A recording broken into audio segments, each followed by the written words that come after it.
Hi, welcome to Shri shed channel. நம்ம இன்னைக்கு green chutney செய்கிறது எப்படிங்கிறத பார்க்கலாம்.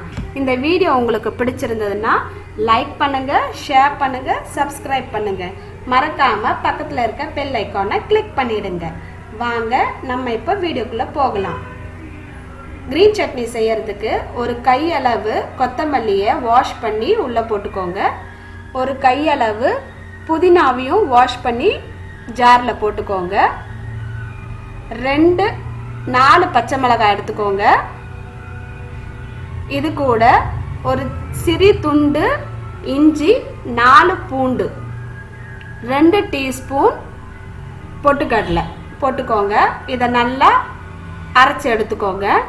இது எதுக்கெல்லாம் யூஸ் பண்ணலான்னாக்கா எல்லா சாட் ஐட்டம்ஸ்க்குமே யூஸ் பண்ணலாம். ரொம்ப நல்லா இருக்கும்.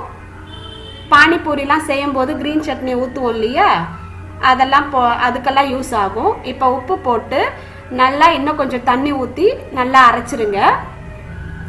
இது நீங்கள் இந்த மாதிரி செஞ்சு ஒரு கிளாஸ் ஜாரில் போட்டு ஃப்ரிட்ஜில் எடுத்து வச்சிட்டிங்கன்னா 2 வீக்ஸ் வரைக்கும் கெட்டு போகாது. இந்த ரெசிபி நீங்களும் செஞ்சு பார்த்துட்டு எப்படி இருக்குன்னு கமெண்ட் பாக்ஸில் சொல்லுங்கள். தேங்க்ஸ்.